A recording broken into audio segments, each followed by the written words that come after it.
जय श्री कृष्णा दोस्तों, राधे राधे। नारद पुराण के अनुसार सभी मासों में श्रेष्ठ कार्तिक मास में कृष्ण पक्ष की अष्टमी को करकाष्टमी नामक व्रत का विधान बताया गया है। इसे अहोई आठे या अहोई अष्टमी भी कहा जाता है। अहोई का मतलब अनहोनी को होनी में बदलने वाली माता है। इस संपूर्ण सृष्टि में अनहोनी या दुर्भाग्य को टालने वाली आदि शक्ति देवी पार्वती हैं। इसलिए इस दिन माता पार्वती की पूजा अर्चना अहोई माता के रूप में की जाती है। इस दिन अपने बच्चों की रक्षा और तरक्की के लिए माताएं यह व्रत रखती हैं। धार्मिक मान्यता है कि अहोई अष्टमी के दिन विधि विधान से किए गए व्रत के प्रभाव से माता और संतान दोनों के जीवन में सुख समृद्धि आती है और उनकी सभी परेशानियां समाप्त हो जाती हैं। इस व्रत में अहोई माता का व्रत रख के अहोई माता की व्रत कथा को सुनने का नियम होता है, जिसके बाद ही व्रत को पूर्ण माना जाता है। आज हम अहोई अष्टमी की संपूर्ण कथाओं को सुनेंगे, जिसके बाद विंदायक जी की कथा को सुनकर इन कहानियों को पूर्ण करेंगे। तो आइए अहोई माता की कृपा से कथाओं को प्रारंभ करते हैं। बोलिए अहोई माता की जय। एक नगर में एक साहूकार रहता था। उसके 7 बेटे बहुएं और एक बेटी थी। कार्तिक के महीने में दिवाली से पहले अष्टमी को अपने मकान की लिपाई पुताई करने के लिए 7 बहुएं अपनी इकलौती ननद के साथ जंगल में जाकर खदान में मिट्टी खोद रही थी। वहां स्याहू माता की मांद थी। मिट्टी खोदते समय ननद के हाथ से कुदाल स्याहू के बच्चे को लग गई और वह तुरंत मर गया। इससे स्याहू माता बहुत नाराज हो गई और बोली कि मैं तेरी कोख बांध दूंगी। ननद अपनी 7 भाभियों से बोली कि तुम में से कोई अपनी कोख बंधवा लो। तब 6 भाभियों ने अपनी कोख बंधवाने से मना कर दिया, लेकिन छोटी भाभी सोचने लगी कि यदि मैंने भी अपनी कोख नहीं बंधवाई तो सासू जी नाराज हो जाएंगी। यह सोचकर ननद के बदले में छोटी भाभी ने अपनी कोख बंधवा ली। इसके बाद छोटी बहू के जो बच्चा होता वह 7 दिन तक होकर मर जाता था। एक दिन उसने पंडित जी को बुलाकर पूछा कि मेरी संतान 7वें दिन मर जाती है, इसके लिए मैं क्या करूं? तब पंडित जी ने कहा कि तुम सुराही गाय की सेवा करो। सुराही गाय स्याहू माता की भाईली है, वह तेरी कोख खुलवा देंगी, तभी तेरा बच्चा जिएगा। अब वह बहुत जल्दी उठकर चुपचाप सुराही गाय के नीचे साफ सफाई कराती। गाय एक पैर से लंगड़ी थी। गौ माता बोली कि हर रोज उठकर कौन मेरी सेवा कर रहा है, मैं आज देखूंगी। गौ माता खूब सवेरे उठी तो क्या देखती हैं कि साहूकार के बेटे की बहू उसके नीचे साफ सफाई कर रही है। गौ माता बहू से बोली कि क्या मांगती है? साहूकार की बहू बोली कि हे माता, स्याहू माता तुम्हारी भाईली हैं और उन्होंने मेरी कोख बांध रखी है, तुम मेरी कोख खुलवा दो। गौ माता ने कहा अच्छा। गौ माता साहूकार की बहू को अपनी भाईली के पास लेकर चली गई। रास्ते में कड़ी धूप थी। वह दोनों एक पेड़ के नीचे बैठ गईं। थोड़ी देर में वहां एक सांप आया। उसी पेड़ पर गरुड़ पंछी के बच्चे बैठे हुए थे। उन्हें डसने के लिए सांप आगे बढ़ा। साहूकार की बहू ने जब सांप को देखा तो उसने सांप ढाल के नीचे दबा दिया और बच्चों को बचा लिया। थोड़ी देर में पंखनी वहां आई तो वह खून देखकर साहूकार की बहू को चोंच मारने लगी। साहूकार की बहू ने कहा कि मैंने तो तेरे बच्चे को नहीं मारा, बल्कि सांप तेरे बच्चे को मारने आया था। मैंने तो उससे तेरे बच्चे की रक्षा की है। यह सुनकर गरुड़ पंखनी बोली कि मांग, तू क्या मांगती है? वह बोली 7 समुंदर पार स्याहू माता रहती हैं, हमें तुम उनके पास पहुंचा दो। गरुड़ पंखनी ने दोनों को अपनी पीठ पर बिठाकर स्याहू माता के पास पहुंचा दिया। स्याहू माता उनको देखकर बोली कि आ बहन आ, बहुत दिनों में आई है। बातें करते समय स्याहू माता ने बीच में कहा कि बहन, मेरे सिर में जूह पड़ गई है। सुराही के कहने पर साहूकार की बहू ने उसके सिर की सारी जूएं निकाल दी। इस पर स्याहू माता ने प्रसन्न होकर कहा, तूने मेरे सिर में बहुत सलाई फेरी है, इसलिए तेरे 7 बेटे और 7 बहुएं होंगी।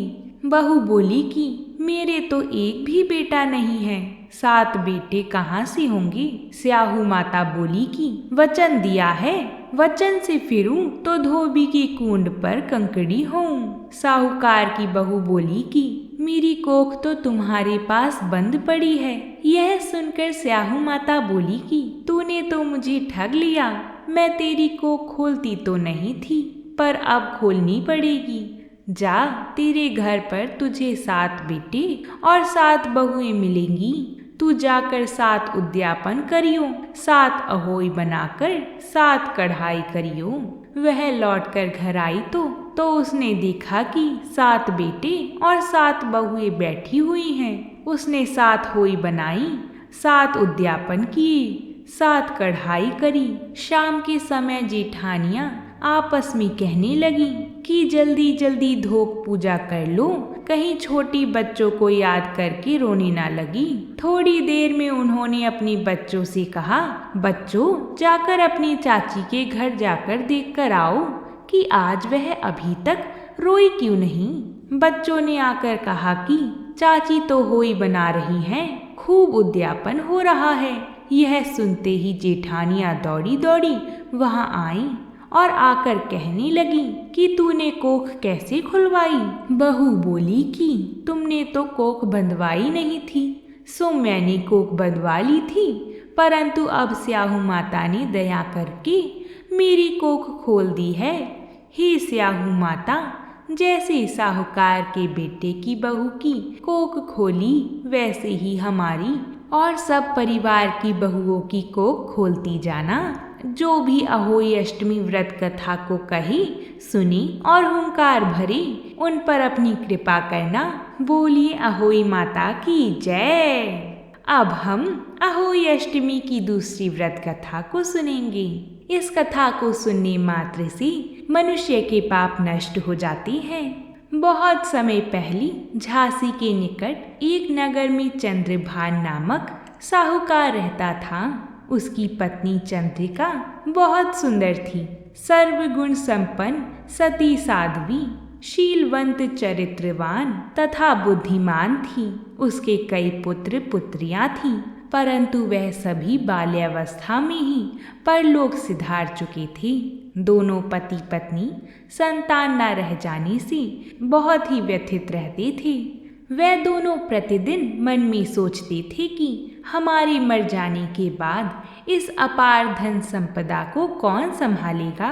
एक बार उन दोनों ने निश्चय किया कि वनवास लेकर शेष जीवन प्रभु भक्ति में व्यतीत करेंगे। इस प्रकार वे दोनों अपना घर बार त्याग कर वन की ओर चल दिए। रास्ते में जब थक जाते तो रुककर थोड़ा विश्राम कर लेते और फिर चल पड़ते। इस प्रकार धीरे धीरे वे बद्रिका आश्रम के निकट शीतल कुंड जा पहुँचे।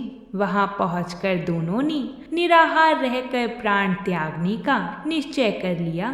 इस प्रकार निराहार व निर्जल रहते हुए उन्हें 7 दिन हो गए तो आकाशवाणी हुई कि तुम दोनों प्राणी अपने प्राण मत त्यागो। यह सब दुख तुम्हें तुम्हारी पूर्व पापों के कारण भोगना पड़ा है। यदि तुम्हारी पत्नी कार्तिक मास के कृष्ण पक्ष में आने वाली अहोई अष्टमी को अहोई माता का व्रत और पूजन करे तो अहोई देवी प्रसन्न होकर साक्षात दर्शन देंगी।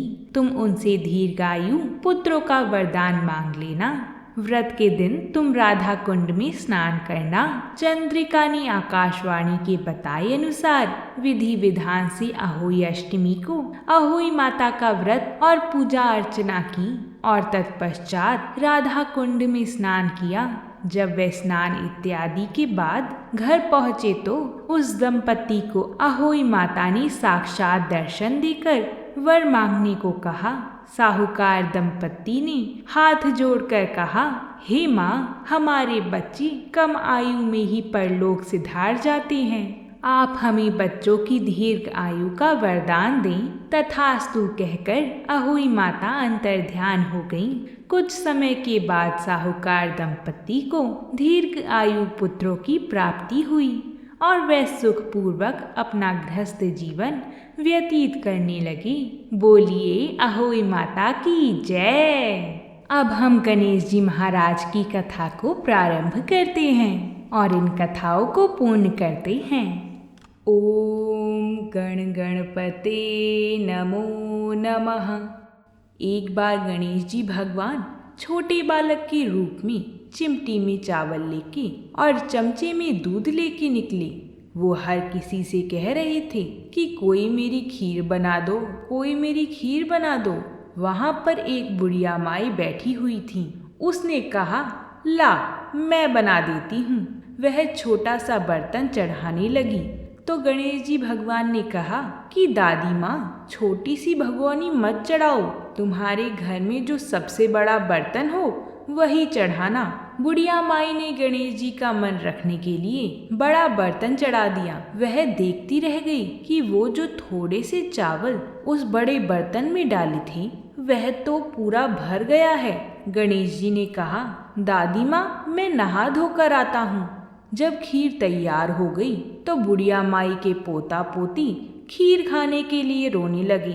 बुढ़िया माई ने कहा, गणेश जी महाराज तेरे भोग लगना, कहकर चूल्हे में थोड़ी सी खीर डाली और कटोरी भरकर बच्चों को दे दी। बुढ़िया की पड़ोसन ऊपर छत पर से देख रही थी तो बुढ़िया ने सोचा यह चुगली कर देगी, इसलिए एक कटोरा भरकर उसे भी पकड़ा दिया। बेटे की बहू ने भी छुपके से एक कटोरी खीर ले जाकर खाई और कटोरा चक्की के नीचे छुपा दिया। अभी भी गणेश जी महाराज नहा धोकर नहीं आए थे और बुढ़िया को भी भूख लग रही थी तो वह भी एक कटोरी में खीर डालकर किवाड़ के पीछे बैठकर एक बार फिर कहा कि गणेश जी महाराज आपके भोग लगे। यह कहकर खाना शुरू कर दिया। तभी गणेश जी महाराज आ गए। बुढ़िया माई ने कहा, आजा रे गणेश, खीर खा ले, मैं तो तेरा ही इंतजार कर रही थी। तब गणेश जी ने कहा, दादी माँ, मैंने तो खीर पहले ही खा ली। बुढ़िया ने कहा, कब खाई? गणेश जी महाराज ने कहा, जब तेरे पोता पोती ने खाई तब मैंने खाई, जब तेरी पड़ोसन ने खाई तब मैंने खाई, और जब तेरी बहू ने खाई तब भी मैंने ही खाई, और अब जब तूने खाई तो मेरा पेट पूरा ही भर गया। बुढ़िया माई ने कहा, बेटा तेरी सारी बात सच है, लेकिन बहू बेचारी तो सुबह से काम में लगी हुई है, तो फिर उसने खीर कब खाई? गणेश जी महाराज ने कहा, चक्की के नीचे देख, झूठा कटोरा पड़ा है, तूने मेरा भोग तो लगाया, वह तो बिना भोग के ही खीर खा गई। बुढ़िया माई ने कहा, बेटा घर की बात है, घर में ही रहने दो, अब बताओ बची हुई खीर का क्या करूं? गणेश जी महाराज ने कहा, पूरी नगरी को जिमा दो। बुढ़िया माई ने पूरी नगरी को जिमा दिया, फिर भी बर्तन खाली नहीं हुआ। जब राजा को यह बात पता चली तो राजा ने बुढ़िया को बुलवाया और कहा, क्यों री बुढ़िया, ऐसा बर्तन तेरे घर पर कहाँ से आया? ऐसा बर्तन तो राजमहल में होना चाहिए। बुढ़िया ने कहा, राजा जी इस बर्तन को आप ले लो। राजा जी ने खीर का बर्तन महल में मंगा लिया। लाते ही खीर में कीड़े मकोड़े बिछुए हो गए और दुर्गंध आने लगी। यह देखकर राजा ने बुढ़िया से कहा, बुढ़िया बर्तन वापस ले जा, जा तुझे हमने दिया। बुढ़िया ने कहा, राजा जी आप देते तो पहले ही कभी दे देते, यह बर्तन तो मुझे मेरे गणेश जी ने दिया है। जब बुढ़िया ने बर्तन वापस लिया तो लेते ही सुगंधित खीर हो गई। घर आकर बुढ़िया ने गणेश जी से कहा, बची हुई खीर का क्या करें? गणेश जी ने कहा, झोपड़ी के कोने में गड्ढा खोदकर गाड़ दो, उसी जगह पर जब सुबह उठकर वापस खोदेगी तो धन के 2 चरे मिलेंगे।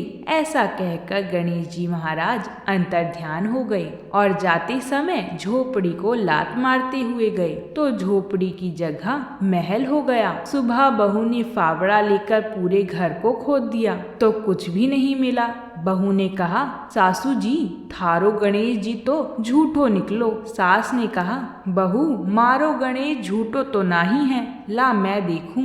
वह सुई लेकर खोजने लगी तो टन टन करते 2 धन के चरे निकल आए। बहू ने कहा, सासू जी गणेश जी तो साचो ही है। सासू ने कहा, गणेश जी महाराज तो भावनाओं का भूखा है। हे गजानन गणेश जी महाराज, जैसा आपने बुढ़िया को दिया वैसे ही सबको देना। विनायक जी की कहानी कहने वाली, हुंकार भरने वाली और आसपास के सभी सुनने वाले सबको अपनी कृपा से पूर्ण करना। बोलिए गणेश जी महाराज की जय।